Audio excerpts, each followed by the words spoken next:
When I first met my wife, I told her, I remember we were dating, and she said, we were talking about kind of what does the future look like. We were talking about finances, and I said, I'm going to make millions of dollars. I'm going to make a lot of money. Was that the first time you met her? That was not in our first date. That was probably in like our, I would say that was when once we'd gotten a little more serious. So for us, that meant like our fifth date because we were, exactly. I mean, we had our first date on September 5th, and then we were engaged December 22nd.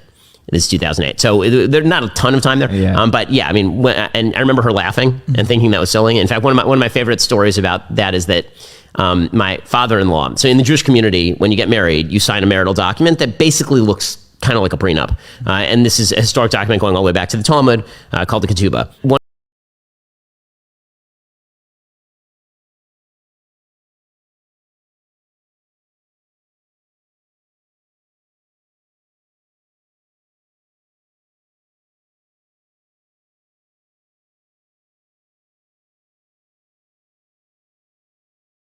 One of the things in there is like an actual breakup fee, right? If the marriage breaks up, then how much money do you owe to your wife?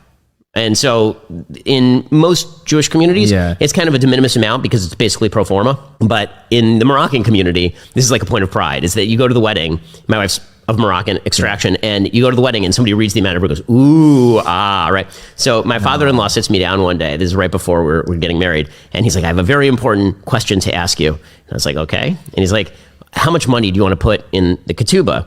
And I was like, I don't care. It doesn't matter to me. We're not getting divorced, so put whatever you want. Like literally whatever you want. I don't care. And he's like, well, you name the number. I'm like, fine, put $10 million. I don't care. And he looks at me and he starts laughing. He goes, she's not worth $10 million. We'll put $1 million. And I frequently remind him that he is a horrible negotiator. So wait, but I'm confused. So if you put, let's just say, $1 million in this, is that what's split upon a divorce? No, that's what you owe her. That's what you owe her. Is it always the guy owing the girl in that document? Yes. Even if the girl's the higher earner? Yes. That is customary? Yes.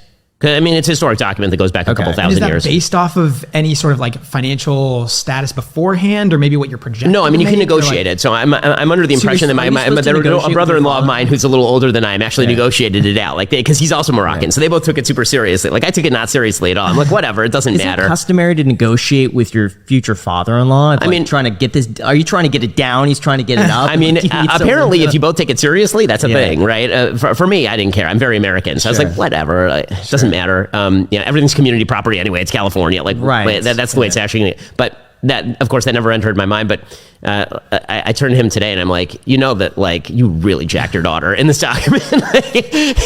You put her in a very. So would that supersede then the California's community property in that case? It probably not. I mean, it depends. So now you get into sort of abstract issues of Jewish